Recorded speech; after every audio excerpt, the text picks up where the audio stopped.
नमस्कार, मैं श्री राम शिंदे लेकर आया हूं कुछ अच्छी और सकारात्मक खबरें इस अनोखे YouTube चैनल में, जिसकी शुरुआत विश्वधर्मी प्रोफेसर डॉक्टर विश्वनाथ कराड़ जी ने की है। शुरू करते हैं आज की सुर्खियों के साथ। ऑक्सफोर्ड और यूपीएससी तक नौकरी छोड़ संभाली खेती। जैविक खेती की सफलता की कहानी। विद्युत निर्मिती का अनोखा तरीका। मोनार्क तितलियां वापसी की राह पर।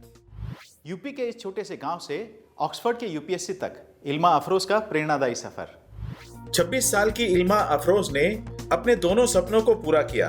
उन्होंने न केवल प्रतिष्ठित ऑक्सफोर्ड विश्वविद्यालय में अध्ययन पूरा किया, बल्कि भारत लौटने के बाद सिविल सेवा परीक्षा भी पास की।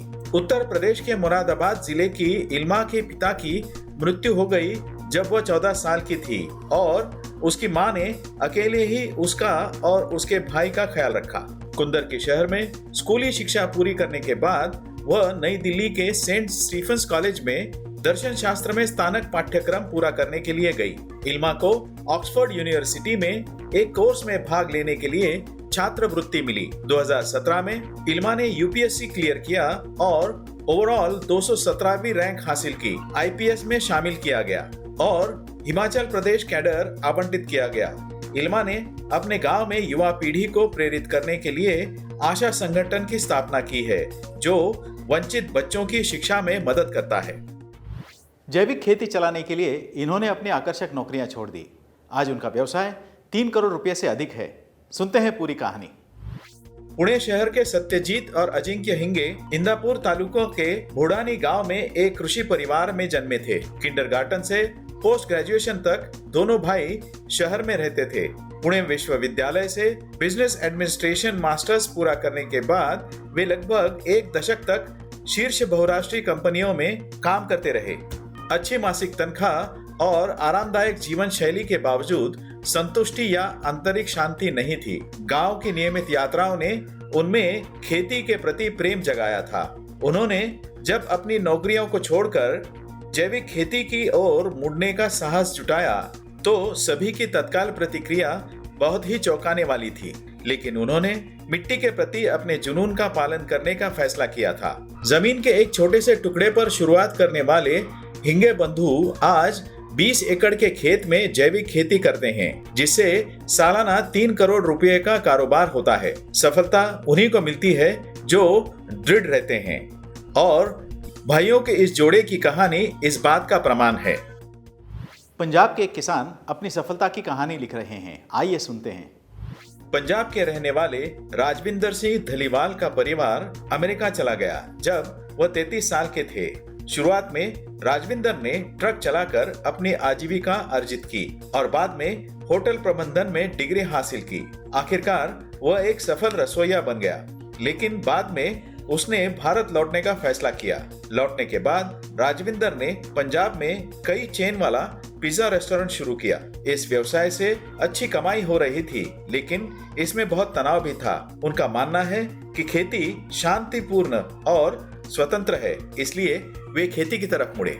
अपनी 8 एकड़ की पैतृक भूमि पर जैविक खेती का प्रयोग करने के लिए राजविंदर लोहारा गांव चले गए। आज कुल बिक्री से राजविंदर प्रतिवर्ष 12 लाख रुपए कमाते हैं।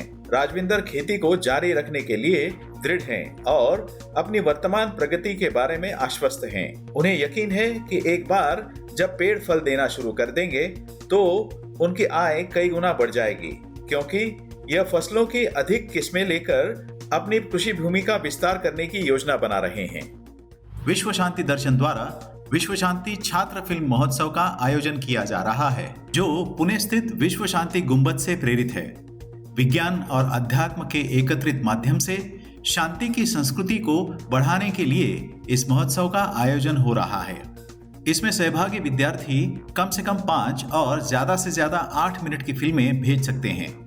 फिल्म, टेलीविजन, डिजाइन और मीडिया के छात्रों को अपनी प्रतिभा दिखाने और नगद पुरस्कार जीतने का यह एक अच्छा अवसर है। इस महोत्सव के लिए कोई प्रवेश शुल्क नहीं है। इस शॉर्ट फिल्म फेस्टिवल में भाग लेने के लिए न्यूनतम आयु 15 वर्ष और अधिकतम आयु 25 वर्ष की होनी आवश्यक है। प्रविष्टियां प्राप्त करने की अंतिम तिथि 31 दिसंबर 2022 है। इस महोत्सव की अधिक जानकारी के लिए देखिए विश्व शांति दर्शन यूट्यूब चैनल। अपनी प्रविष्टियां यहां नीचे दिए गए ईमेल आईडी पर भेजिएगा।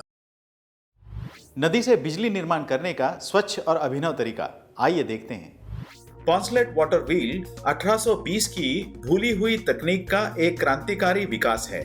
यह बहते पानी की गतिज ऊर्जा को उपयोगी बिजली में परिवर्तित करने के लिए एक कुशल उपकरण है। इसका पहिया स्टेनलेस स्टील का बना है और 100 किलोवाट तक उत्पादन करने वाले घरेलू या वाणिज्यिक स्थानों के लिए उपयुक्त है। पॉन्सलेट वाटर व्हील को यूके में निर्मित किया गया है और न्यूनतम निर्माण कार्य के साथ सरलता और आसानी से स्थापित किया जा सकता है। अब पॉन्सलेट व्हील के अन्य पारंपरिक रूपों यानी ओवरशॉट, ब्रेस्ट शॉट, जुपिंगर और हाई हेड टर्बाइनों के डिजाइन, निर्माण और स्थापना को शामिल किया गया है। यह उपकरण 7.5 किलोवाट बिजली प्रदान करने में सक्षम है और एक घर की दैनिक जरूरतों को पूरा करने के लिए पर्याप्त से अधिक है। लुप्तप्राय मोनार्क तितलियां मेक्सिको में वापसी की उम्मीद जगा रही हैं। लेते हैं ज्यादा जानकारी। दूर से वे शरद ऋतु के पत्ते की तरह दिखाई देते हैं। लाखों लुप्तप्राय मोनार्क तितलियां भूरे, नारंगी और काले रंग से पेड़ों को पूरी तरह से ढक देती हैं। मध्य और पश्चिम मेक्सिको के जंगलों के बीच हर साल सर्दी बिताने के लिए ये प्रवासी तितलियां पूर्वी संयुक्त राज्य अमेरिका और कनाडा से 2000 मील तक की यात्रा करती हैं।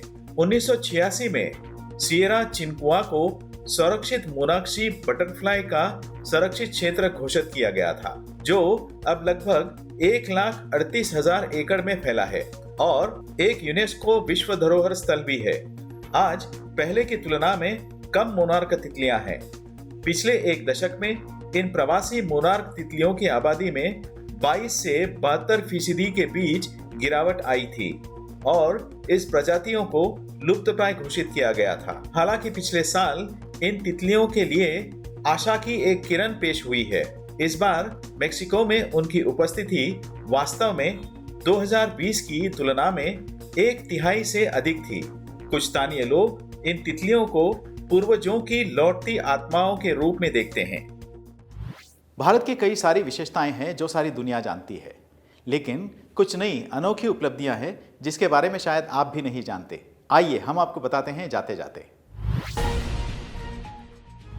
दुनिया का सबसे बड़ा क्रिकेट स्टेडियम अब भारत में है। अहमदाबाद में बना सरदार पटेल मोटेरा क्रिकेट स्टेडियम अब दुनिया का सबसे बड़ा क्रिकेट स्टेडियम है।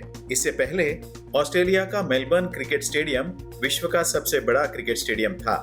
सरदार पटेल स्टेडियम में 10 लाख से ज्यादा लोग बैठ सकते हैं। लगभग 63 एकड़ के क्षेत्र में फैले इस स्टेडियम के निर्माण की लागत थी लगभग $930 लाख। इसमें 74 corporate box, 4 dressing room, 3 practice ground, 1 indoor practice pitch, 1 प्रशिक्षण केंद्र, 55 कमरों वाला एक क्लब हाउस, इन सब के अलावा एक Olympic size swimming pool, badminton तथा tennis courts, table tennis area और 3D प्रोजेक्टर वाला एक थिएटर भी शामिल है। आशा करता हूं कि यह संस्करण आपको पसंद आया होगा। अगर हाँ तो इसे सब्सक्राइब जरूर कीजिएगा। देखते रहिए विश्व शांति दर्शन। धन्यवाद।